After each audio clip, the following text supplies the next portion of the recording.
Hello, everyone, and welcome to episode number 202 of the Canadian Football Countdown. Technical glitch there, sorted that out. A proud member of the Canadian Football Podcast Network. We're here with another one of our off-season roundtable episodes here today. We've got a lot of things to talk about from the last 2 weeks in the CFL. And we'll get into possibly the most controversial segment in the history of this podcast as we each try to rank our top 5 CFL quarterbacks in the start of a new routine segment called The Countdown. It's the Canadian Football Countdown. You got to have a countdown. I don't know how we're 202 episodes into this and we don't have that. So we're going to talk quarterbacks in the CFL here today. Before we go any further and bring in the rest of the panel, we do want to acknowledge that the Canadian Football Countdown is brought to you from Treaty 1 territory, traditional territory of the Anishinaabe, Cree, Ojibwe, Dakota, and Dene peoples, and the homeland of the Métis Nation, as well as from Treaty 4 territory, traditional territory of the Cree, Saulteaux, Dakota, Lakota, Nakota, and Métis Nation. Let's bring in the rest of the panel here this evening. First off, it's the great Trey Colbeck. Trey, how are you doing tonight? Fantastic, except for I don't know why I came up with this countdown idea, man. I thought it would be easy, but also I knew it wasn't going to be easy, but I don't know. We'll get to that. I'm doing great. Adam, man, loving the boat. How what's up, buddy? Hey, I got to wear the team from the East that I support. You know what? And also that might annoy some Winnipeg fans. You never know. But no, Trey, you're just a cruel, cruel mister for having to come up with this list tonight. And I don't know what we're going to come up with here, but this is going to be a very interesting list. Let's put it that way. I think it's not going to get easier either if we do other positions. It's going to probably be worse in a way, man. Yeah, there's only so many quarterbacks. Yeah, we get into like offensive linemen or like wide receivers and O-linemen is going to be What about kicker, man? Like, who do you? No, just no. We're going to cover it all. Long snapper. We're going to cover it all every single time. And it might not be just top 5 at each position. I've got other fun topics we can count down going forward here on the Canadian Football Countdown. Other topics on deck here for tonight. The Montreal Alouettes have a new owner. Let's talk about that. Supposedly, the Atlantic expansion is back on the table. If you're hearing what Randy Ambrosi is talking about, we'll touch on that here tonight as well. And Grey Cup 2025 is heading to Winnipeg. Winnipeg announced as the host city. We'll get into that a little bit later on as well. We're also taking your comments and questions in our live chat on a variety of platforms throughout the night, thanks to our presenting sponsor, Game Time TV, which you can learn more about at GameTimeTV.ca. See a couple of comments in the chat already. Chris says 2:02 on a Tuesday.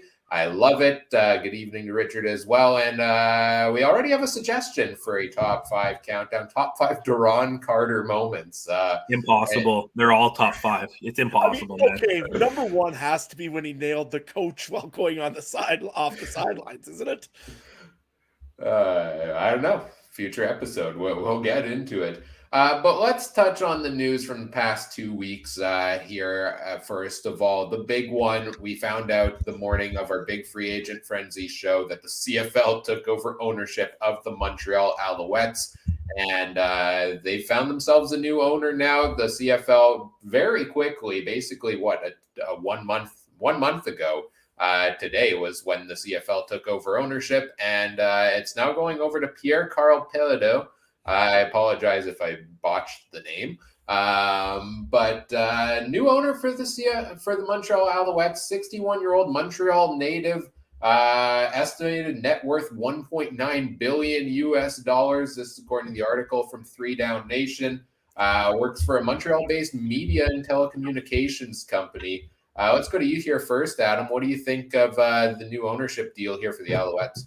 Well, I really like it. I mean, Pierre-Karl Péladeau has been known for Quebecor for a long time, has had a very big job of building success within Quebec and the area, which is a really good thing for the CFL. To me, in Quebec City, having a Francophone own the place, I think is worth something, especially in Quebec. To me, I think you're going to end up with a lot more people coming out from those northern parts of Quebec instead of just the Montreal crowd. So to me, I really like this. I think he's going to do a great job of marketing. I sure hope he does. If the Montreal social media, Facebook and Twitter page have anything to do with it, they've been on their game since, pretty much almost since November last year, making great tweets and everything else. And Richard in the chat brings up a very good point here. He thinks he's going to want some of that TV rights come up here in 2 years, I believe it is, 25 or 27. I can't remember. Nevertheless, I don't blame him if he does. I believe that there should be a separate deal made for Montreal to broadcast games in French, besides RDS and TSN. So if there is a local deal that a guy can do with some of these, I mean, that's how the NHL built up their big TV network, was with regional sports networks. So to me, it makes sense. But nevertheless, good job to the CFL to find an ownership quickly and well before the season starts, so that they can get the ball rolling on other things like the draft and everything else going on. And especially, you got to let your regular season ticket holders know, hey, the future is stable here in Montreal. Trey, what did you think of it? Oh, man, pretty much mirrored just what you said. I loved it. Having a local guy can actually speak French. That's what seems to matter there. You know, like, they go nuts on Habs fans when the coach or captain can't speak French. And I'm like, why does it matter? It's like, but then having an owner of the team is big. And I agree with Richard. It's all about the TV deal. Like, if we want to look, maybe it's little apples and oranges, but if we want to compare the XFL and USFL, they each have 2 or 3 channels. And they're only an 8-team league themselves, right? So, there's nothing wrong with nothing wrong with having some competition in there. Sorry, I got zoned out hard. Between Adam sending a private message and then Chris sends one, I'm bad. I got to put my thing on maximum screen so I don't see the comments, but then you guys need to let me know if there's important comments, okay? I'm so bad for that. Oh, the ADHD is bad. Yes, it's a great deal. Ryan, what do you think? Yeah, I'm in the same boat. Getting somebody local seems to be very invested. To be fair, we thought previous ownership was invested as well. I mean, look how invested Gary Stern was this past summer, where he was all over the place promoting the team on social media. And we felt at the time that, the Alouettes ownership was headed in the right direction under him. But then things went south really fast. And we talked about that the past couple of weeks. Here as well, the whole ownership debacle, Sid Spiegel passes away, his estate, taking over ownership of the team, Gary taking a back seat, seems to be some conflict there. All of a sudden the CFL has to step in and take over ownership of it. And, then it seems like we're back to square one. I'm happy it resolved as quickly as it did this time around. Only 2 weeks versus what was it last time? A whole season, maybe more, that the CFL technically owned the Alouettes. So, it was a couple of weeks. You get new ownership in place. Clearly, somebody who understands the business side of things, having run such a successful media company. Somebody who understands the local Montreal scene. Like, I think you're hitting a home run with a hire like this. And the TV deal, like you guys said, was what is the big part of this to me, and the intriguing part of this, because we always talk about this being a gate-driven league, right? But attendance around the league has been slowly going down. So if it's going to go down, either A, how do you get people back in the seats? Or the next step is, how do you increase those TV deals? And having somebody like this on the board, yeah, once the current TV rights are up, like, I think that's going to be huge to potentially have, this extra voice in the realm there to contribute to those discussions. And the other thing is to keep in mind, I mean, you look at what happened over in BC with Amar Doman is taking over as the owner of the BC Lions. A local guy, you're right, there's a big point of that, Ryan. Local guy, knows what people like out in the British Columbia area, and has done wonders over in British Columbia right now for the BC Lions. So I really hope that this is a case of the same thing for the Montreal Alouettes. and that he has his finger on the pulse, whether it's buying everybody a deli sandwich over at Schwartz's or it's something else. I mean, whatever works, as long as they get their pickle in Montreal. It's Pie Day today, March 14th. Richard in chat wants to know top 5 best pies. Anybody got a quick ranking, 30-second ranking of top 5 best pies? Apple's number 1 for me. That's all I got. No, lemon meringue pie or Saskatoon berry. One of the two. It's got to be one of the two. Trey, what's number 1? My number 1's pumpkin, boys. Pumpkin with oh man, I love pumpkin pie with a bunch of whipped cream up on there. Ooh. Chris, you know what? That's a very good one too. Cherry pie. I mean, that's probably going to be number 3 on my list. Number 4, pumpkin pie would be right there. And then number 5, you know what? It's pie. How could you go wrong with a pie? Yes. We opened a whole can of worms here with things we're going to count down. I mean, we could literally turn this into a podcast that only counts things down for the entire length of the episode. Maybe top 5 hats Adam is left at a hotel. Let's go. Well, we know what number 1 and 2 are. What are we going to go on next?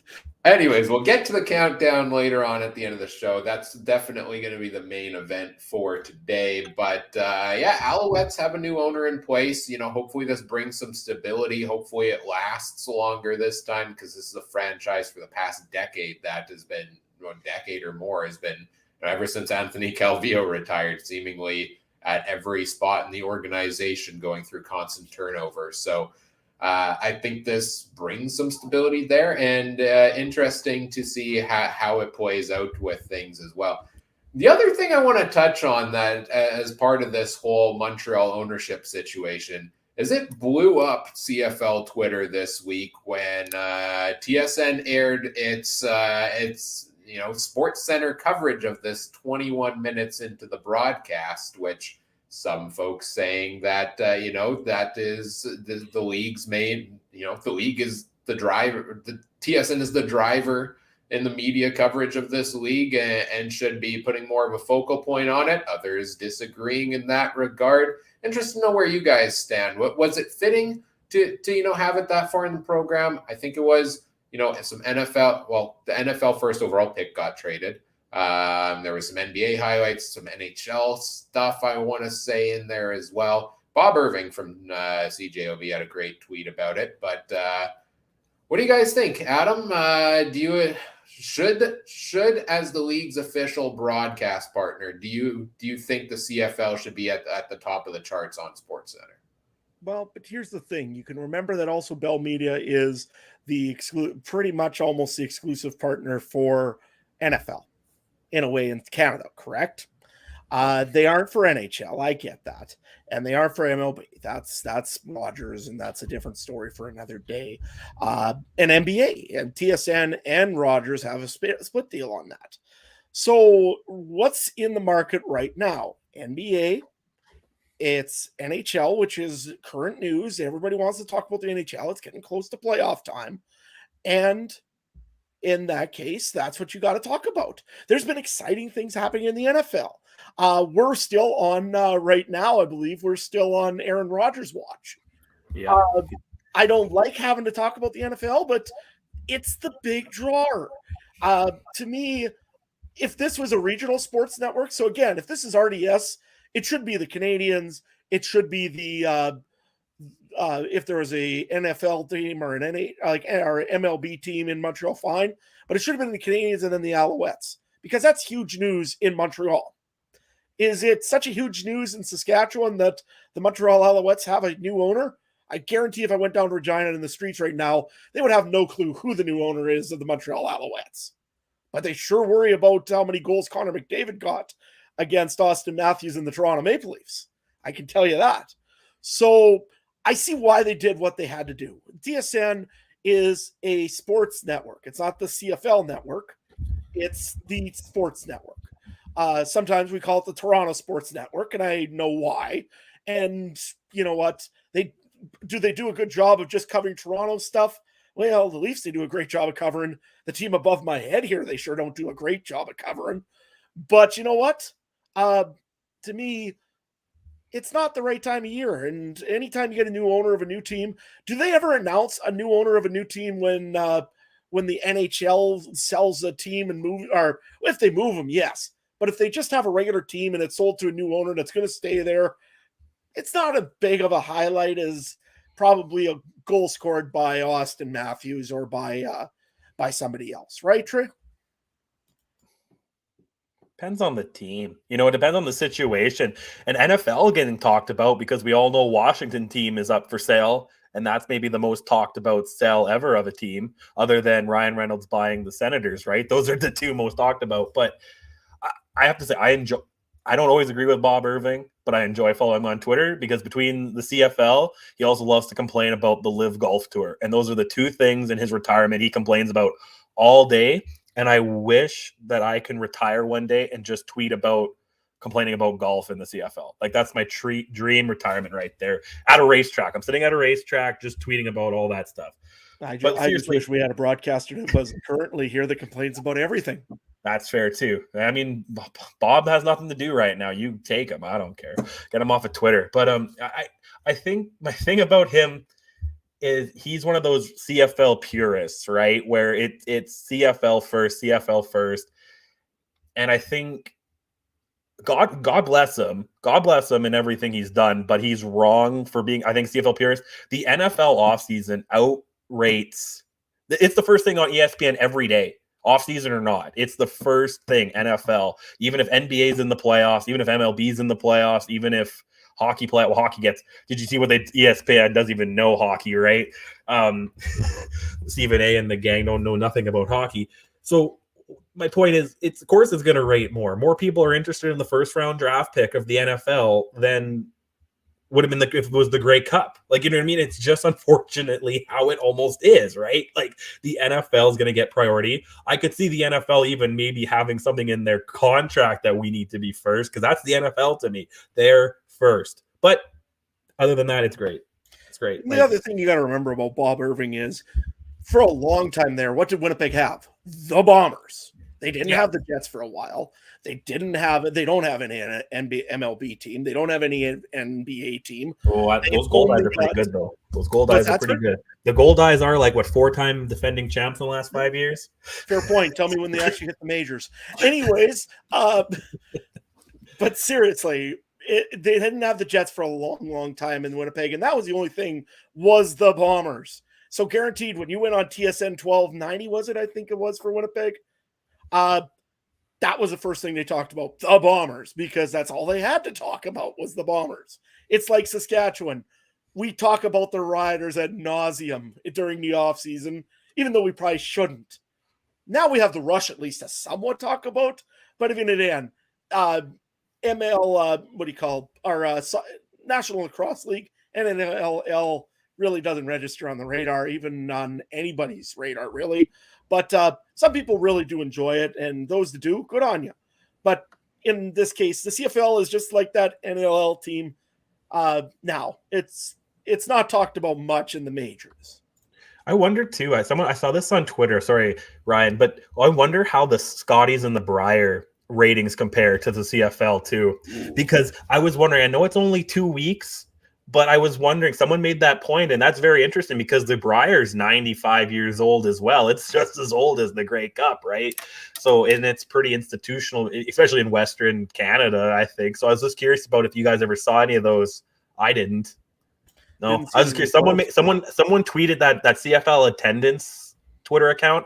I thought someone commented, "Do you know what the Scotties were or something, or the Brier was?" Because you know what I mean? That was also going on to the week of all this announcement, right? And where was the Scotties highlights or the Brier highlights and that all too, right? You know, it's a weird time of year. The Brier's on. That's probably going to trump CFL. NHL might trump CFL. NFL is always going to trump everything, right? If we're playing euchre, it's the trump card every time. Yeah, and for me, you know, I see kind of all of the different sides of this.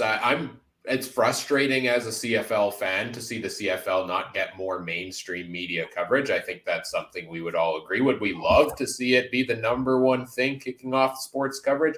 Heck yeah, we would. That would be awesome to see as a CFL fan. But at the same time, you know, you have to look at it and see from TSN's point of view, you're trying to get as many people tuning in to SportsCenter as possible. And so you're going to put the things that, more people across the country, across the, North America are going to tune in and want to watch. And like you said, that's, these other big items. That's the NFL. That's McDavid, it's Matthews, it's all of that stuff there. That is the real focal point for a lot of this stuff. So I see both sides of that standpoint. I'd love to see more mainstream coverage of the CFL. I'd love to see TSN fully enhance its broadcast, its on-field game day experience, or I guess on-TV game day experience, refresh the UI, refresh the look of their broadcasts and stuff, because there's a lot they can do. Genius Sports, if you're ever ready to do something about that, let's talk.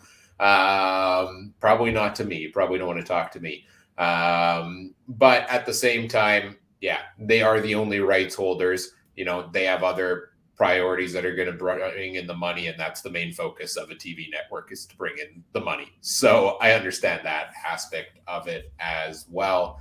And Adam, I think you just sent this to us in our private chat. If it was up to us, there would be a CFL network. I mean, look, we did an 8-hour show for CFL Free Agency Day. If I had no other priorities and had all of my time and money to dedicate to it, I would love to do this 24/7. I would love to just talk about the CFL, have a nonstop, maybe sleep occasionally in there, like 2 hours a day. But it's not feasible, and it's a small league. I don't think you can cover that 24/7 necessarily. There's not enough new news every day, unless we want to get really deep into top 5 countdowns, to talk about every single day. But you got to remember, the NFL network is not just all NFL 24/7 news. It's old game highlights, or it's old games. They've got archives, top 10 things, like you've just said. They actually show the top 10 stats of something. They show all sorts of cool stuff that's not just NFL related. So, or not just NFL news and where Aaron Rodgers is going today. They show everything and anything. So to me, it'd be cool to have like 1 hour of news and then have a 3-hour one of the old Grey Cups, except for 2009. And then it would be great to have any other ones. Have some classic games, have some top 10 shows, like those half-hour ones that TSN produces. It'd be cool to have like a little CFL network and then go from there like that, I would think. I think if you coupled it with CIS, you'd have a lot, especially you'd have a lot of stuff. And if we actually paid attention to the draft like the NFL does, that gives 2 or 3 weeks of stuff. So, yeah. Yeah, no, that's an excellent point. If somebody wants to throw the money at it and make this happen, hey, you've got a viewer in me. There you go. That's one. That's worth all the money investment alone, right? Let's move on to our next topic here, though. And we talked about one ownership group in place, another potentially coming down the pipe here. As guys, we thought it was dead. We thought COVID killed the CFL expansion dream. Could it be possibly back on? Randy Ambrosie in interviews this week said that is a focus point of the CFL on bringing the expansion back to Halifax. There's been talk about the stadium situation there over in Halifax. What was it? A pop-up stadium for now, not a full brand new stadium for the team. Trey, what do you think? I know you've talked a lot about wanting to get that 10th team here in the CFL. Do you think there is potential we do actually get this Atlantic expansion? You have to remember, though, when Randy Ambrosie says things, he also said the Bomber Grey Cup's on a Monday. He gave the wrong date. He gave the Monday or whatever. He said the 17th. But, yeah, and he's already announced this team, twice at least before COVID, or once at least for sure before COVID. So, but he did kind of put a timeline. I thought I saw somewhere that he said something about 25, 26. They're hoping to move he made some cryptic comment where we're planning on moving the season up because the 10th team will help with that or something. And he said something about 25, 26 season. So kind of being cryptic, kind of still leaving it out there, but nothing confirmed. I think the pop-up stadium is probably a great idea. Get your team out there, see what you have, build from there. but I think you need to have somewhat of a commitment from a potential ownership perspective and stadium before going into that, because how stupid is it going to look if the Schooners just end up like the 95-96 American expansion? You know what I mean? Like we see the Schooners get to play one season and that's it. You know, they're the Manatees now or the Posse, right? That you don't want to see that. So I think that would help. And I think, you know, talking about the Grey Cup, which is coming up later, I think, but, you know, seems like the schedule's moving up a little bit, even for that Grey Cup. I think it was a week or two earlier than normal. So, and if Ambrosi says the 10th team is to help out with that, get rid of that bye, balance the schedule, all that stuff, you know, I can't wait for it to happen. 5 games a week's a lot better to bet on too, boys. 5-game parlays is a lot better than 4, right? So, and if there's a team on a bye, you have 2 teams on a bye, you still have 4 games, right? There's none of this 2 or 3 games a week. You're setting its long-term success. Chris is asking about the video game. I'm sure a 10th team makes the video game a lot easier. It opens up a new market potentially, right? So all good things, right, Adam? Absolutely. It all is really good things. And I love the idea of the temporary stadium. We've seen it work in BC with Empire Stadium there for that one season when BC Place was getting renovated. It was a great success there, and it had 20-some thousand seats, I believe, and it was just a fun old setup. So a temporary stadium makes sense at this point. St. Mary's, the university there in Halifax, would get a little bit of extra seating out of it. And the big thing that I could see is Halifax is a sports market. Did you see the World Juniors? They were packed. They were singing Evil Way like there is no tomorrow. Did you see that last week, the final 8s for the college basketball for the U Sports? That place was packed, and it broke an attendance record at 40,000 people in it, which is utterly amazing. So to me, Halifax is a perfect place to do it. It's the fact now, like you're right, Trey, we need to have good ownership in there. You need somebody like the Ontario or Ottawa Sports and Entertainment Group, like Ottawa did when they got the Red Blacks back, and Jeff Hunt ended up leading that. You need a good ownership group to go in there, take control of this, and say, okay, here's what we're going to do. We're not going to charge the taxpayer a pile of money, because I think that's the biggest thing in Halifax and in the Atlantic region. They don't like paying taxes. Nobody likes paying taxes. And especially on things that are just for recreation, that makes it even tougher. Now, if you said that an NHL franchise wanted to come to Halifax, the money would be all over it, I would think, because, you know, we might get our 2 boys back. But I don't think that's the case in this one. The guys, like, they do like their football out there. They've been selling out at Touchdown Atlantic. I know they did last year. This year, I think it's a few even less seats, so they really will have to it is priority seating. I know there was a pre-sale that went out for Saskatchewan here a little while ago.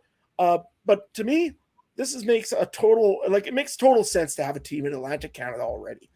You've got Montreal not far away. You can have a good rivalry for Labor Day weekend.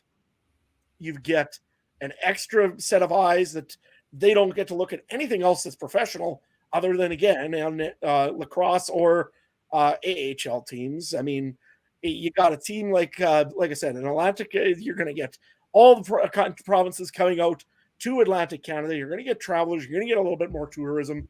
It's a win-win in my case. And, of course, there's lobster. Lots and lots and lots of lobster. So you got to do the coast-to-coast bowl, I think, for Labor Day, right? Oh, yeah. Got to do the BC half, because Ottawa, Montreal, and then you got to do the coast-to-coast bowl, I think. But on BC's always the team that's seemingly left out on Labor Day, right? Like, they don't really have a rival in place there for it. So, yeah, I'm all over that as well. And, you know, the East Coast is a huge travel destination as well, right? Like, that is a major travel destination in Canada, and it's going to draw people in. Like you said, those Touchdown Atlantic games draw people in seemingly pretty well. If you were to tell me, okay, yeah, I have the option of going to see the Bombers play one road game here in an upcoming season, I could go anywhere in Canada and make it part of a trip. Yeah, Atlantic Canada would probably be up there. You know, I've never been to the East Coast. I'd love to go see it for the experience there alone. Also seeing a game in a new stadium, you know, a brand new team, and just seeing what kind of atmosphere they have there. Yeah, that's intriguing to me. So I think you're going to get a lot of people locally, and I think you're going to get a lot of people coming on road games. So if they can get the ball rolling here, with the Atlantic. I think it's going to be a success, which leads me to, this whole temporary stadium thing leads me to wonder, what do you guys think? Do you think if this is a success with this model, do we see other expansion for the CFL in the near future to other cities? I don't think you expand to 11. I don't think you're going to go straight to 11 without a plan for going to 12, because then you're back in the whole weird scheduling situation again, though. But we look at other places, there was a lot of talk with the new Montreal ownership of, well, are they going to try to move the team to Quebec City or play half of the games there? Like, do we end up in a case where there's a team in Quebec City, maybe a team in Saskatoon, somewhere like that? Can you potentially expand, play in these smaller stadiums for a bit, and then, look at the opportunity for others if this one's successful? Or do you guys think we're going to be pretty much locked in at 10 teams if we get there? Trey? I think we're stuck at 10. I know there's a lot of people that say, like Chris says, Vancouver Island. I've heard that one. I've heard Quebec. I've heard Saskatoon. But I think we're stuck at 10 and the CFL, I think, needs to really, I think we need to be selling out like almost, like, you know what I mean? Like every game for that, especially in those cities that we're talking about. I know Saskatchewan's closer. They're pretty full, but are you really going to take Rough Rider fans away, to get them to Saskatchewan? Are you really wanting to take BC fans away and put them on Victoria Island or Vancouver Island? Do you really want to take Alouette fans away? You know what I mean? Like, because that's my biggest thing about, like, I think about the Nordiques coming back. Could they come back? Probably not, because you're taking away Canadian. You know what I mean? Like, I'm sure there's some holdouts, and same with the Expos and how the Blue Jays have done it. I just think it's really tough to try to come into a market and muscle your way in. I think expansion has to come like outside the box, like a place like we say we're going to talk American. We see what St. Louis is doing in the XFL. They should get in an expansion NFL team if they ever do that, obviously, right? I don't think we have anywhere else in Canada without drastically taking it away. But I like everything about the Maritimes. You have 4. I think you should, as long as you market it all 4, like the whole Maritimes, I think you're great. They're passionate out there. There's a lot of horse racing out there, and they are gung-ho for it. And to Adam's point, they don't like paying tax dollars because they're gung-ho about their tracks, but some are getting threatened to close down because of tax dollars, right? So can only imagine that they don't even work on that stuff that's established there. I can only imagine what it's going to be like to build a new stadium. But I would love for 12 or 14 one day, but where would you put them, Adam? You look at this, and I'll tell you right now, Saskatchewan will get an AHL team and a new rink in either Regina or Saskatoon before they're going to get another CFL team. Because both of those cities, for some reason right now, are racing each other to see who could build a 10,000 plus seat stadium. I don't get the plan there in Regina or Saskatoon, but okay. Anyways, you know what? Right at the moment, we got to stick with 10 teams. That being said, there are potential for more teams. But you got to be a little bit more creative and outside the box.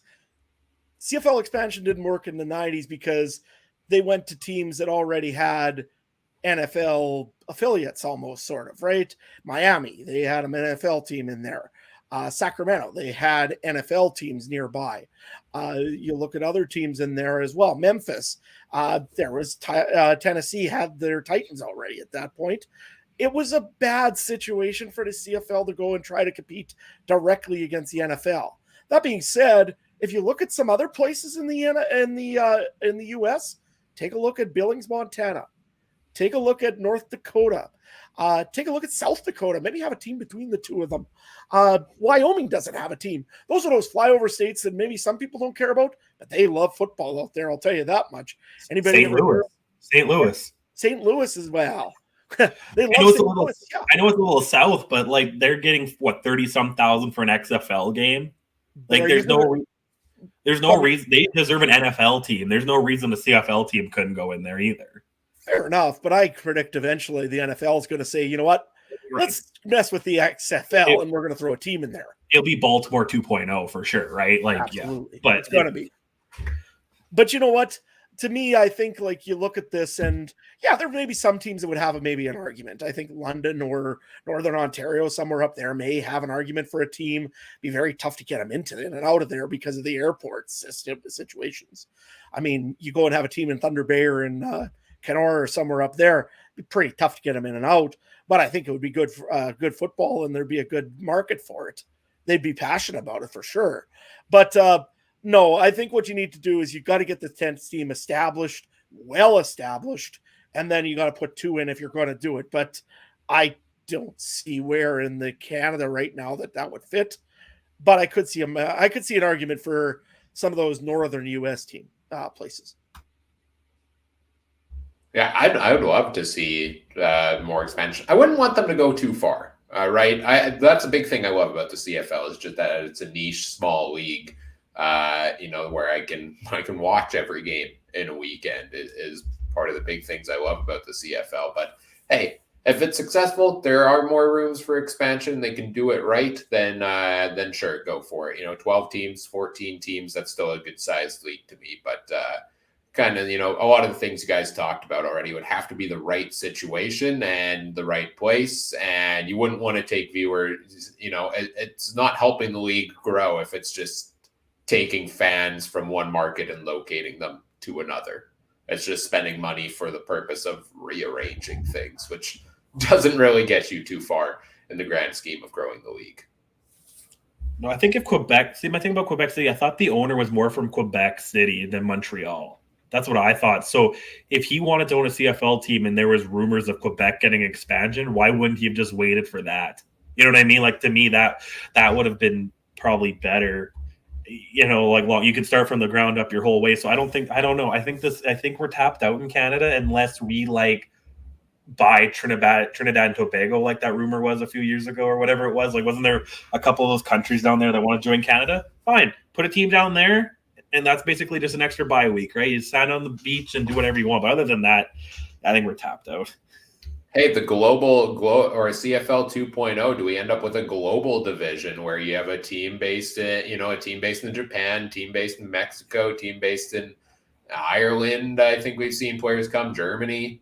Well, I think that's NFL's next 10-year plan is to have a division outside of America. That would make the most sense. And I think 4 extra teams in America, 4 extra teams somewhere else, I think is like their next 20-year plan from the sounds of it. And it would be great if the CFL, if the NFL can do it, CFL can do it. Like, it's money though. Those flights would not be cheap.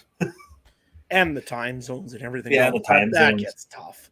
I mean, yeah, New York, NFL LA, all the time already. Well, fair enough. But I mean, like, could you imagine the CFL going to Japan to play Tokyo? I mean, that'd be cool if you're a wrestler. I don't know if that's as cool if you're a CFL player. Think of it's not just the players, though. It's also the logistics. It's load the equipment up. It's load all the gear. It's load all the things that you need to play a football game. It's the communication devices. It's just too much. I could see it staying on North America for a CFL, but it ain't jumping an ocean anytime soon. That's why those bigger leagues, they usually only do like 1 or 2 games somewhere because it gets the market out. But like now the NFL is trying hard to get into London, so that's why they do 10 games a year. It seems like there, but anyway. Hey, if I could, have CFL on all the time with the time zones, back, a couple Olympics ago. I was watching curling at 2 a.m. while doing homework while still in university, and it was great. It was a great time. I was exhausted by the end of it, but if I can wake up when my child wakes me up in the middle of the night and turn on a CFL game and catch the third quarter at like 3 a.m, why not? I'm all for it. Yeah, probably a lot of logistical issues, like you mentioned, Adam, that prevent this from happening. But hey, a guy can dream. Let's move. Think about you'll be close if the Schooners get a team because they could start, 10 o'clock our time, which is like afternoon there, right? And then you could have 10 to 10 football on Saturday. Oh yeah, then you do the quadruple header, the 4 games in one day. Let's do it. 12 straight hours of CFL football. TSN, please no. Hey, we wanted more coverage. Let's move on to our next topic here. Then we touched on it briefly before, but Winnipeg named the host of the 2025 Grey Cup. We know 2023 is in Hamilton. BC gets 2024. It's coming to Winnipeg in 2025 for the first time in 10 years. 2015 was the one before that. Trey, how pumped are you to have a Grey Cup coming here in a couple of years? pretty happy because I don't remember the last one, boys. Hit the rum a little too much at halftime because Fall Out Boy was killing my ears. So I hope I remember a little bit more of this one.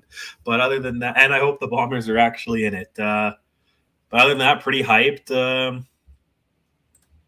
Yeah, and just if the Rough Riders are in it, I'm not selling my tickets to anybody because they made it hard for Bomber fans this last year, right? No, just kidding, Adam. Adam, you're the exception. You're the exception. I'll get you a ticket, but anyone else, right? You gotta earn it. I'm a Broncos fan right now. Don't you see the hat? Anyways, no, you know what? It's great that the Bombers are going to get the Grey Cup again. All I can do is recommend one thing. Make sure you're wearing about 15 layers of thermal underwear because it's going to be a cold Grey Cup once more in Bomberland. If they get the home field advantage, I mean, who's betting against Winnipeg if they actually get into that Grey Cup as the home team? Yeah, the last Grey Cup that was here back in 2015 is the only Grey Cup I've actually ever been to. I had some friends give me some tickets for that, which I was very thankful for. And Mike and I actually went to that one together, and it was cold. I think it is the coldest football game I've ever sat through. Maybe the West Final, like 2 years ago, was pretty bad there as well. The December one was awful. Yeah, but it was freezing cold, and I think that was late November. Now it's November 16th, 2025, they're announcing it. So mid-November, I mean, global warming is unfortunately a thing that's happening, so you never know. It might be in the positive degrees by then. I hope that's not the case. Well, I think Saskatchewan's was this year in the positives, or just right around the positives. My skin didn't go blue, boys, in my shorts, so I think we were fine. But yeah, very excited to have the Grey Cup here in 2025. And fitting, it's also the 10-year anniversary of this podcast. Mike and I started podcasting about the CFL together, I believe, back in 2015. Oh, maybe it's 2014. Maybe I will say 2015. That seems about right. Something like that. We had a name change somewhere along the way as well. But 10-year anniversary of the podcast. Last Grey Cup, we really didn't do very many podcast-related events. Not going to promise anything 2 years in advance, but hopefully, if we continue on this ride well until then, we can do big things here with, Mike, Trey, and myself are all based in Winnipeg. Adam's just a short drive down the road from out west, and we'll have to find a way to bring you in here to do some fun things for Grey Cup week that week. I'm very excited about it. Pick a couch. I got two of them right here. You can have either which one, but my kids will probably wake you up in the morning, man. That's all right. I think we should just throw the party, though, at his place, Ryan. That way there we got Trey's World. Perfect. No, you don't need to see that, man. Like, no. It's like the first time that people come and see Jurassic Park, just like, what is that? That's my house probably, man. Now, the interesting thing with hosting the Grey Cup in 2025 for me also is we've talked a lot about when will the Bombers decline from the run they're on. And I know that's been a big topic on your mind in regards to the Bombers, Trey. And 2025, we're looking at 3 seasons from now. Also happens to be the final season on Zach Collaros' contract with the Bombers there as well. So what are we thinking? Do we think the Bombers can, maintain the run long enough to get into the home Grey Cup game in 2025? Or are we looking at this team's probably, going to have its work cut out for it to make it there? I'll go to you first, Trey. Me? Okay. I thought you were wording this up to me, but I was like, if they keep paying guys under the table, they should be fine, right? You would think, if they keep that game plan up. But I think this is a year too late. I think if they got the 24 one like they were trying to get before, or I thought they were in late contention, maybe. That's BC, right? No. Yeah, BC. Maybe I'd be more confident because you have to remember, like, there's no way in heck Collaros, Jefferson, Big Hill, Stanley Bryant, Yoshi, all those. None of those guys are going to be on the team in 26. Like they all won't be. Like sure, Claros' contract's till then, but I don't know if he'll be on the team.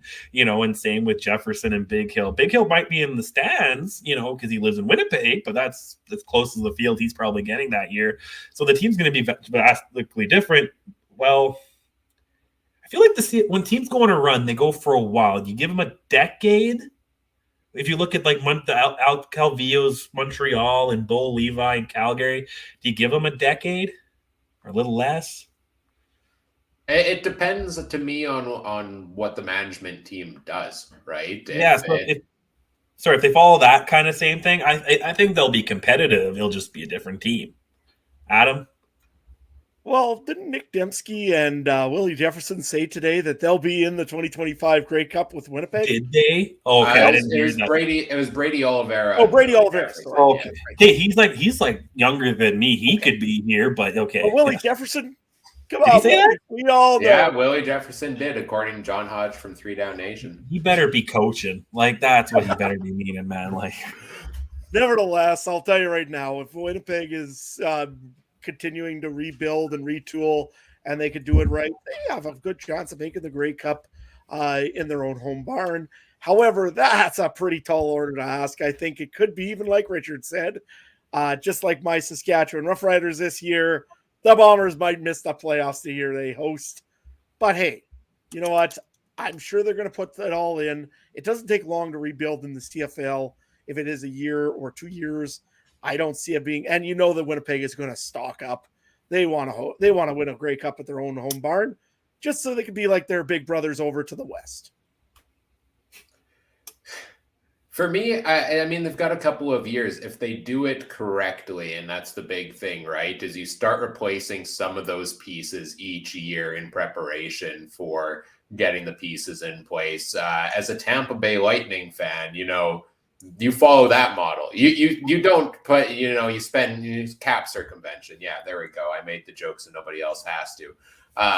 But what they've effectively done, gone to the finals 3 straight seasons, and their Stanley Cup window, I know they're in a bit of a slump right now in the regular season, but their competing window is still open for another 3-4 years based on the contracts. And that's because as guys have asked for raises, as guys have aged and, gone out, they've replaced them with younger pieces that are mainstays for years to come. They've built one of the deadliest third lines in hockey for, different variation, it seems, every single season. And I think that's a model that a team like Winnipeg, and if Kyle Walters sticks around as general manager, could potentially do something similar where, yeah, we're going to start seeing some of these bigger names, guys like on the offensive line, I think are going to, after this season, I'm surprised they brought them all back for the most part, but maybe we see a couple of them come in and out, but you still have some mainstays, a bit of old, bit of new, keep the run going. That's how Calgary, I think, has managed to do it for as many years as they can. But I do wonder the same thing as you guys. Zach Collaros, 3 years from now, another 3 years older. If that offensive line isn't at the quality it has been, can he still play at the top of his ability? I'm not so sure. I'm not going to go put the money down on Winnipeg making the Grey Cup in 2025 now, as much as I would love to see it. Wonder what the odds are right now. I don't think they exist. I wish they did. Can I bet on like the Grey Cup winner in like 10 years, Trey? Is that a thing? I'm sure if you crawl the darkest, deepest, most degenerate parts of the interweb, yeah, but not on main. It's not on CoolBet. They have this year's on CoolBet. That's it. But hey, if it's bettable, there's someone out there that'll take your money, man. Like, I'm sure if you go up to some people from the Russian Federation, I'm sure they probably would for you. Yeah. And the way you were talking about those Lightning, that sounds like Mike talking about the Jets, man. You just except my team has a track record to prove. Yeah, no, I know. I gotta throw a shot in at the Jets anytime because Mike, where is Mike? Mike can't even show his face on a show because where are the Jets again? I can't see them from way underneath me. Oh yeah, they're way down there. Yeah, let's not talk about that team. We talk about the other Jets if they land Aaron Rodgers, keep it football at least, but that's about it. And like every other free agent out there. What other quarterbacks on the Jets, Adam? My number one quarterback that I got told I can't put on my top 5. Actually, right. I would laugh if he actually wins the starting job over Aaron Rodgers. That would be too good. Aaron Rodgers would go on an extended darkness retreat if that happened. Anyways, he would probably end up in green and white, but probably somewhere else. Oh, don't say that. I could handle Brady, okay? I could handle Brady if he came up here. I would not watch a single Aaron Rodgers CFL game. Don't even joke about that. Like, he did say at one time that he had friends in Edmonton. I'm just saying. Well, he had the Canadian tuxedo when he came up here not to play that terrible preseason game, right? So he'd fit in fine. All right, let's get into the segment we've all been waiting for. We've stalled for 50 minutes to give each of us time to lock in our top 5 quarterbacks. We're going, each of us, in a new segment here called The Countdown. We're going to be counting down our top 5 quarterbacks currently in the CFL. The 3 of us have each made our list. Maybe we haven't finalized it yet, but now's the time to do so. Mike sent me his list earlier as well, so we'll get his picks here also. And the beauty of this is the criteria is entirely up to you within reason. If you can make a good justification for it, we'll allow it. Everybody could critique who the top 5 is for different reasons here. We're going to start at number 5, each go through, give our number 5, then we'll go to 4, then we'll go upwards from there. Trey, this was your idea, so you get the joys of starting us off here. Who is your number 5 quarterback in the CFL? Oh man, I'm gonna go with. Oh wait, sorry, I have my list here. I lost it. Vernon Adams. I'm gonna go with Vernon Adams, number 5. I think the new team is going to help him. I know he kind of he played. I think he did fine in BC. Got out of Montreal. I think he's a lot more talented than people think. I just think he hasn't had the team around him. Get him full time in the West. He's number 5. Go ahead, Ryan. No, I think you can go next. You go next here, Adam.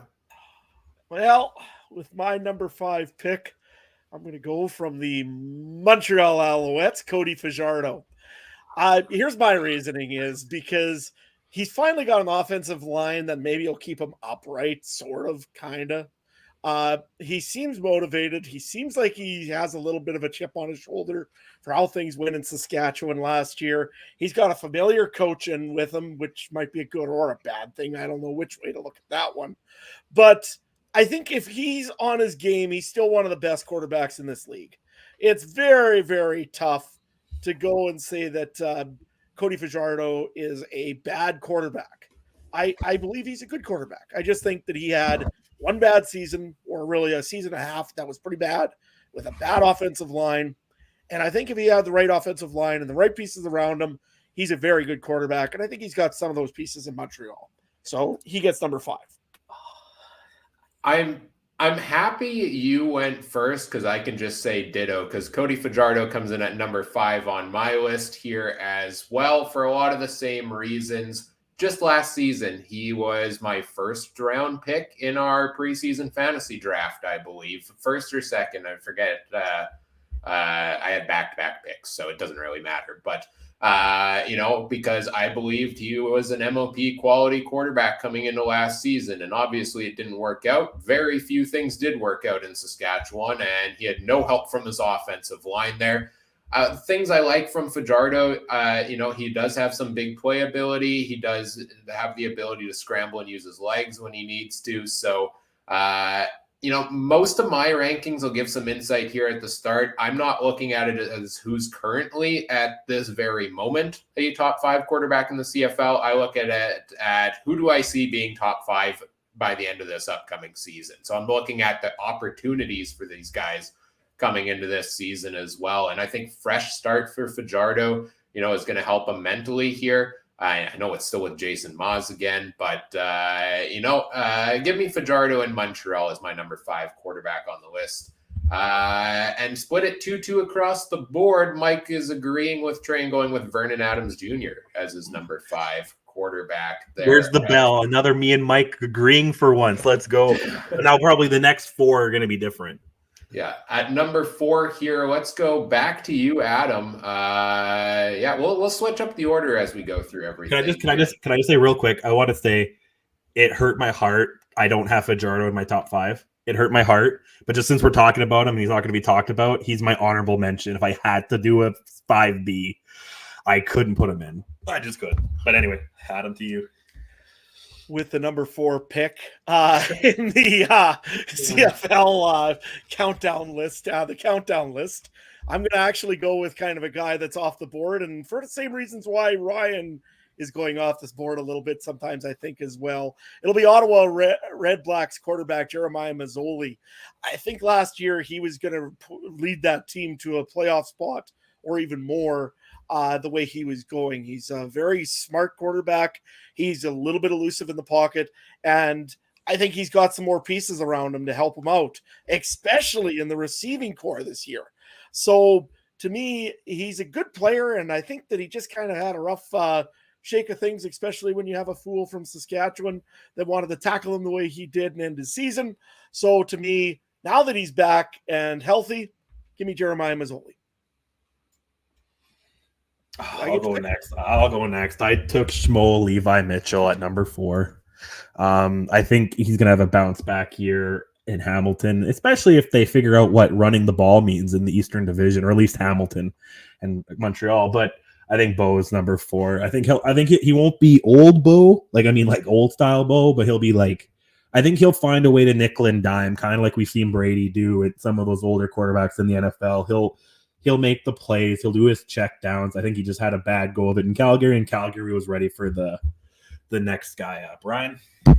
I'll go to Mike's pick here next, and I think we might have to accuse you two of copying each other's answers here, because Mike is agreeing with you and going with Bo Levi Mitchell at number 4. Of course, if you want any of Mike's reasonings, you can hit him up on Twitter at Mike Garrell.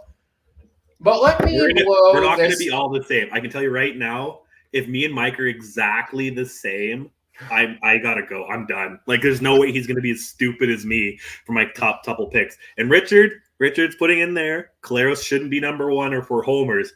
I promise you, buddy, he's in the top 5, but you gotta keep watching, man. Let's keep watching. All right, let me blow this top 5 countdown wide open here with my number 4 pick that I am going to guess is not even in the top 5 for either of you, but I'll be shocked if he is. I'm putting Taylor Cornelius at number 4 at quarterback for me. Guys, he was 8th in the league in rushing yards last season as a quarterback at over 500 yards rushing. His accuracy wasn't fully there. It was 57% passing, 11 touchdowns, 9 interceptions. It's not fantastic. I'm not going to lie that it's fantastic, but it was a step forward from what we saw from him last year. He was worth a new contract from Chris Jones for that. They're sticking with him as their starter. He's got Eugene Lewis. He's got Stephen Dunbar. He's got all of those guys. But Kyron Moore, I think, coming in there as well. Like, the Elks have a top 2 or 3 wide receiver core in the CFL this season, which is going to only help Cornelius, advance from what we saw from him last year. So I see him entering top 4 at quarterback this upcoming season. As we move on. I don't know why I'm so nervous. Like, I feel like this is a draft. I don't know why. I just don't know why I'm so nervous about this.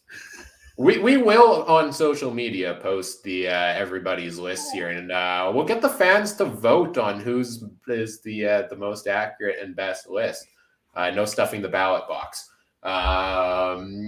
Moving on to our top 3. I haven't gone first yet, so I can go back to back here and go first. I've got Vernon Adams Jr. at number 3 quarterback for me in the CFL. Again, a guy that I truly believe in, hasn't gotten the shot that he needs to really succeed. He had one season where he was the go-to starter, happened to be his best season in the CFL. He's also surrounded by a BC wide receiver core that is pretty good and going to be able to, support him there as well. They don't really have a run game either, so it's going to be a passing heavy season, I think, for VA this upcoming season, and an ability for him to truly show, that he can be a number 1 quarterback, and he's got Dane Evans pushing him behind there. So yeah, another maybe potential off the board pick, but give me VA as my top 3 quarterback in the CFL. Trey, let's go back to you here. I'm going to go with the new Saskatchewan Rough Rider quarterback, Trevor Harris, at number 3. I feel like obviously there must have been something about him that Montreal picked him over VA, and there must obviously be something that Saskatchewan got him instead of everyone else. I mean, I guess they were probably in on Bo, but Harris is in Saskatchewan, right? I'm not making that up. Okay, sorry, I just had a brain fart. I was like, did Harris sign somewhere else? I'm like, oh my god, but no, Harris went there. I'll do Harris. I don't, this was, like I said, March Madness was easier than this. Like, and you have to pick like 60 teams down to 2, and that was a lot easier. Adam? Well, Richard in the chat was asking here, and he said, so you're saying that Edmonton is a playoff team, Ryan? Well, I'll tell you it this way. I think they are a playoff team, and I'm picking at number 3, Taylor Cornelius. Wow. Here is my reasoning. I like him a little bit more than the 2 guys I've just put on there for a couple reasons. One, I like his running back. He's going to take a lot of pressure off of Taylor Cornelius and allow him to focus on the football a lot more. You listed those pieces like you were talking about. You didn't even list Manny Arsenal, who's a guy that can really calm down a young quarterback. And Dylan Mitchell. Don't forget about Dylan Mitchell, who's been just absolutely lighting the league since he came in last year. So you've got Kevin Brown, you've got Dylan Mitchell, you've got Manny Arsenal, you've got Kyron Moore, who's going to give you a great return every time and probably give Taylor Cornelius a short field. He is a guy, and I'll be honest, I'm scared of the Edmonton offense right now. If they can get a little bit of help on that offensive line, Taylor Cornelius is going to have a great year, and he's going to be the 3rd best quarterback in the league. Man, here I thought this was going to be my my crazy pick off the board, and Adam one-ups me and puts it one higher on the list. Interesting. This is fun. I enjoy this. At number 3 on his board, Mike has Jake Mayer of the Calgary Stampeders as his number 3 quarterback there. Adam, let's go right back to you here. And what are we at now? We're at number 2, right? Yeah, we're top 2 quarterbacks in the CFL. Who's number 2 for you? Oh, number 2. I mean, I don't want to look like too much of a homer, of course, of all homers. But Trevor Harris of the Saskatchewan Roughriders. I think he's going to have a much better offensive lineman in front of him with Godber there, as well as Philip Blake as well in the offensive line. That helps him a lot.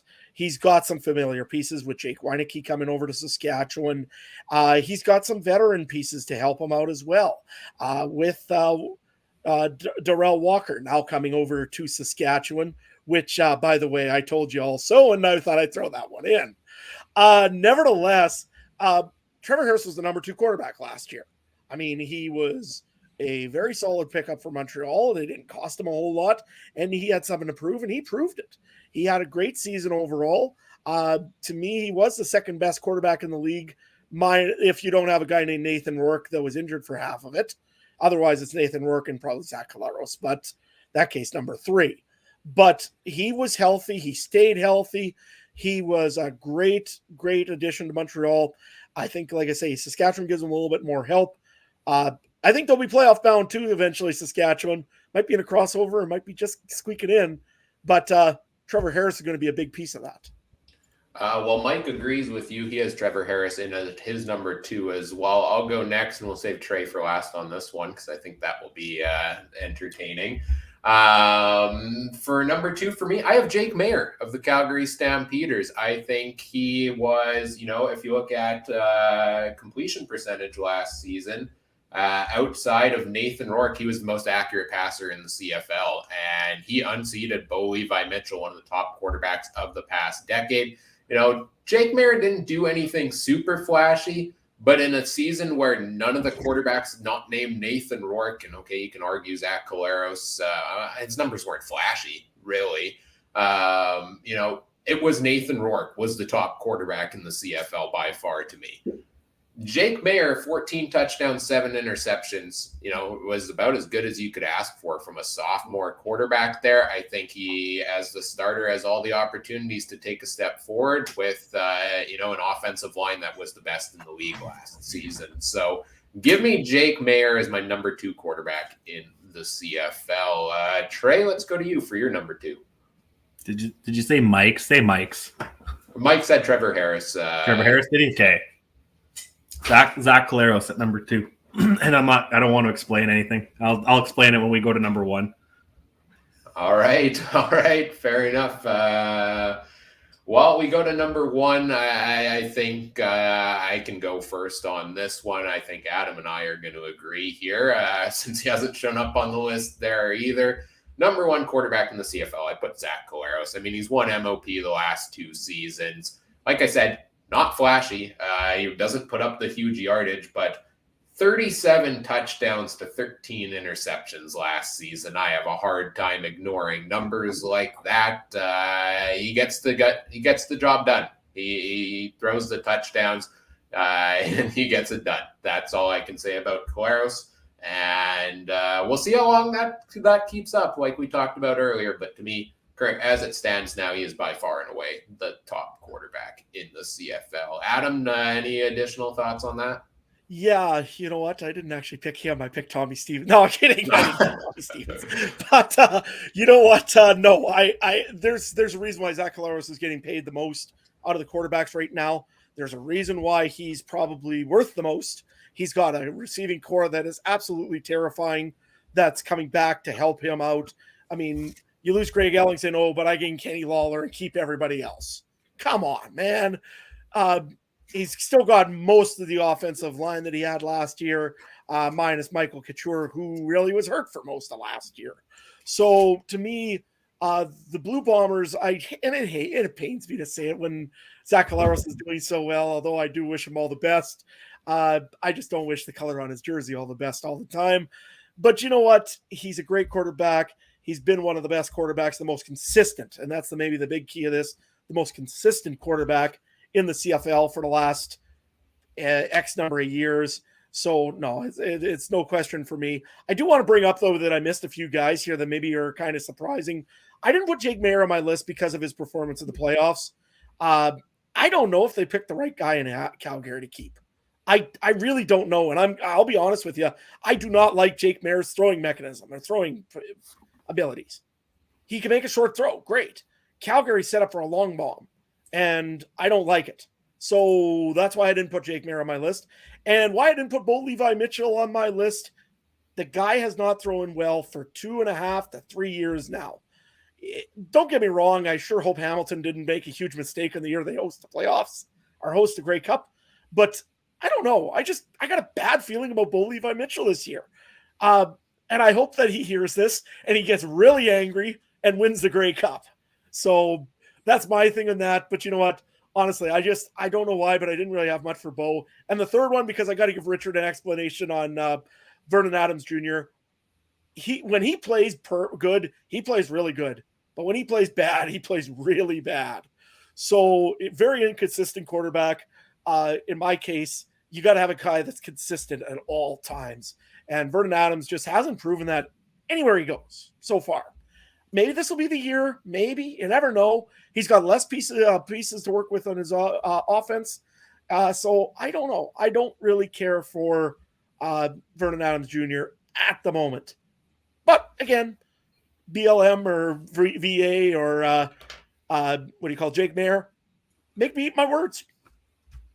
It's really hard to fit a top 5 ranking here. Mike also agreed with Zach Collaros being number 1. Trey and I, maybe we can touch on the guys we left off of our list here as well. But first, tell us who your number 1 quarterback in the CFL here is.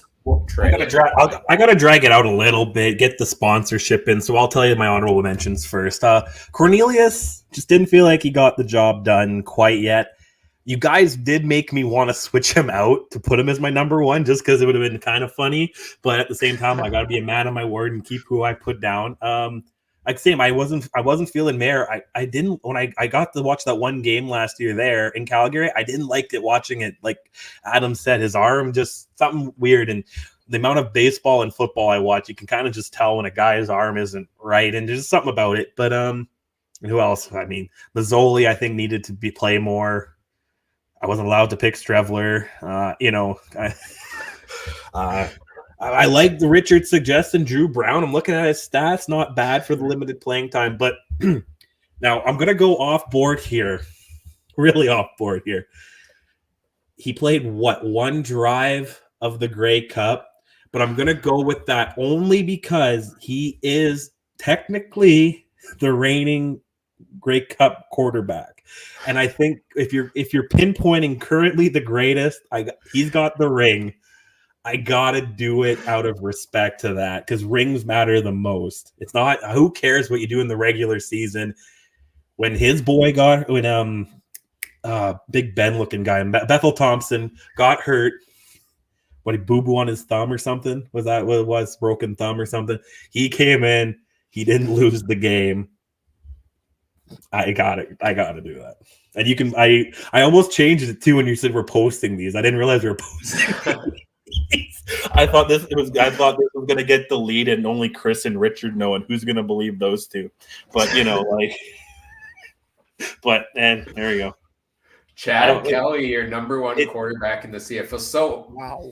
We did say you can use any logic you want that makes sense to you, and it's hard to argue with that logic. So my question then is, why is Ben Holmes not your number 2 quarterback in the CFL as the only other Argos quarterback on the roster? I didn't Wikipedia the 3rd string quarterback of the Argos. That's I don't know. That's a good point. He didn't get put in for that drive. There we go.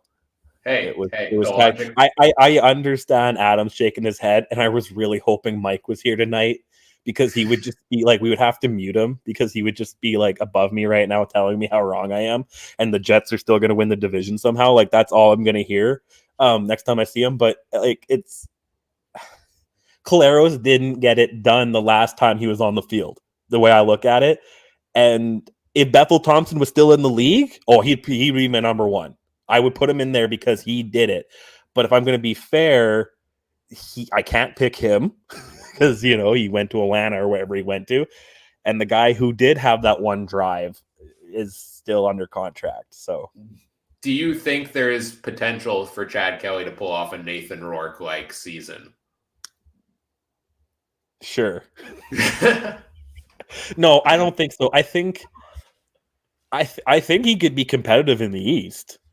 Do I think he's going to be Nathan Rourke? No. Do I think he can maybe keep up with 40-year-old Bo Levi, Fajardo in Montreal, and Zoli's probably going to be in crutches in 3 weeks? Probably he can compete with that, right? You would think with Harris and Ouellette and Dinwiddie can go. I don't know. Adam, you got to stop staring at me like that, bud. Sorry, man. I'm just what in the world are you thinking? But continue. I swear I could pass a drug test, okay? I swear. I was going through in my mind as you were listing them off. I'm like, he hasn't mentioned this guy yet. Oh, wait, that's in the honorable mentions. Hasn't mentioned this guy. That's in the honorable mentions. Up until the last moment, I didn't know we were going to Chad Kelly, but I like it. It's bold. I love it. I think we pretty much mentioned every single starting quarterback in the league, though. Yeah.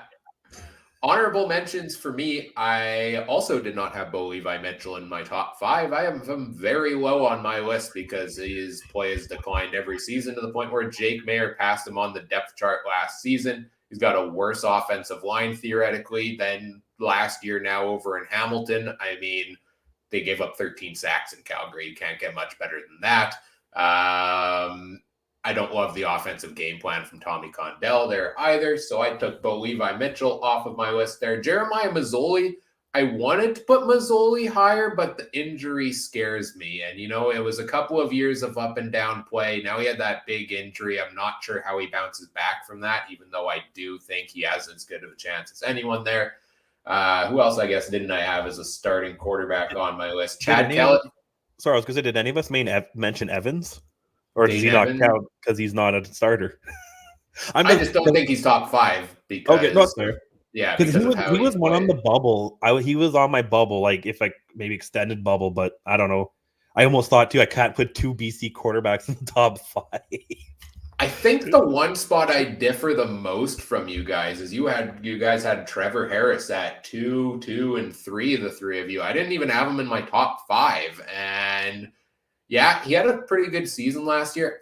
And maybe this is a wrong way of looking at Trevor Harris, but to me, I look at him as a quarterback that, has had all the talent, has had all the pieces in place for him, but it's kind of underwhelmed me more and more as his career has gone along. You know, the main story on Trevor Harris always seems to be, you know, can't finish drives is what we see more often than not. And I know the Riders did upgrade the offensive line there with a couple of pieces this offseason, but is it enough to where I think a quarterback like Harris that's not super mobile can succeed, right? Cody Fajardo was sacked 70 times as one of the most mobile quarterbacks in the CFL. Trevor Harris isn't going to be able to outrun in that situation. I see the wide receiver core much the same in Saskatchewan as it was in Montreal last year. So all of these guys were on the bubble for me. It was really hard for me to lock down, you know, Fajardo as my number 5. I think Harris is right there as well. But yeah, he did not make my top 5 for how I view things for this upcoming season for me there. I think he's a bit on the decline there also. So that is our list of our top 5 quarterbacks. To recap, I had number 1, Zach Collaros, 2, Jake Mayer, 3, Vernon Adams Jr., 4, Taylor Cornelius, and 5, Cody Fajardo. Mike had Collaros, Harris, Mayer, Bo Levi Mitchell, and Vernon Adams Jr. Correct me if I'm wrong. I'm missing one. Oh, right. I forgot Chad Kelly at the top here. Trey had Chad Kelly as his number 1. Zach Collaros, number 2, Trevor Harris, 3, Bo Levi Mitchell, 4, Vernon Adams Jr., number 5, and Adam, you had Zach Collaros, Trevor Harris, Taylor Cornelius, Jeremiah Mazzoli, and Cody Fajardo. So we pretty much covered, correct me if I'm wrong, every starting quarterback in the CFL between a top 5 rankings in the 4 of us. I think that speaks more to the parity at the position than anything else, where look, you guys have no idea how hard of a time the 3 of us had coming up with this list here today, where I looked at the list and I'm like, Collaros is number 1. What do I do from here? Because we're at a state right now where the older quarterbacks are kind of on the decline and the newer quarterbacks haven't really had their breakouts yet. So what are we going to see? Yeah, Richard in chat asks, are we going to revisit this list at the end of the season? I think we should. I think that's a great off-season show, end-of-season show to go look back on where we stand on our rankings throughout the off-season here. What do you guys think? Absolutely. I think that's a great idea. To me, you look at some of these quarterbacks in the league, and you're just mentioning it, Ryan, there's no young quarterbacks that have really stepped up yet. That being said, that's why I kind of have 2 of them on my list there with Mazzoli and with Cornelius, a little bit younger there. I'm hoping that one of them kind of takes the reins and becomes that next Ricky Ray or that next Michael Riley. We haven't had anybody in this league for quite a while that's really showing anything. Who knows? Maybe it's Chad Kelly. I hope it is. But you know what? Recently, we haven't had really any great, like, elite all-star, non even the thought of it, they'd be on this list without even a question kind of quarterback. The fact that we pretty much kind of agreed, and I was the same way as you were, Ryan. I mean, I put on I think in our chat earlier, Cornelius, pretty much I said, well, we all know who number 1 is. Now who's after that? Minus Trey. I think we all kind of came up with the same idea. But that being said, I mean, there's really nobody that stands out, and I hope somebody does this year. Otherwise, when the Atlantic Schooners start up, we're going to have to go back to Detroit, Michigan, and bring back Kevin Glenn, aren't we? Oh, of course. He's at least as a quarterback's coach or anything or something like that. If there isn't a Schooners jersey with a Kevin Glenn sticker and a 5 on the back of it. Actually, you know what? Whoever the traveling Glens are, can I join if I get a Schooners jersey and put a Glenn 5 on the back? I mean, it was put on by the Canadian Football Podcast Network crew, so you're part of the network now. You can make it happen. Trey, this was your idea to do the top 5 countdown of the quarterbacks. How are you feeling after we've gone through this? Feeling good, boys. Feeling confident. Yeah, I could see myself revisiting this, but then I'd probably will just put the winning Grey Cup quarterback at number 1 then, right? Like, to me, it's I get where you guys are coming from 100%, but I just had a tough, and maybe I'm bitter, I'm petty. You don't break up with me. I'm petty as heck. But like, so maybe I'm just a little salty that Collaros left me cold in Regina and I just couldn't put him number 1. He's still, my heart hasn't mended, but yeah. Is Missoula young? He Missoula's is 34. He's a young 34. Yeah, he's young. Yeah, there we go. No, this was fun ranking the quarterbacks. It was a fun exercise. Great debate here. We'll have to do this with other positions. Do it with other things as well. Let us know on social media. Give us ideas for our top 5 countdowns to do in episodes that are coming in the future. I think that pretty much does it. So let's get into wrapping it up here. You can follow us over on social media if you would like to do so. Let me pull this up here. Oh, got to move that over. Hey, there we go. You can find the podcast on Twitter at CF Countdown Pod or on Facebook.com/CF Countdown Pod there as well. Been a fun evening here this evening. We're running shows every 2 weeks at this point in the off season, so stay tuned there to find out when our next one is. And you can find me on Twitter at CooperTrooper42. Mike's on Twitter at Mike Garrell. Hopefully he'll be back in the near future as well. I know he's pretty busy now as well. Trey, where can people find you on social media currently? And what else do you all have going on besides ranking quarterbacks? Yeah, you can find me at Trey Harnesslink. Did a little change. Little change. Just a little rebranding. But at Twitter at Trey Harnesslink. I got used to saying that.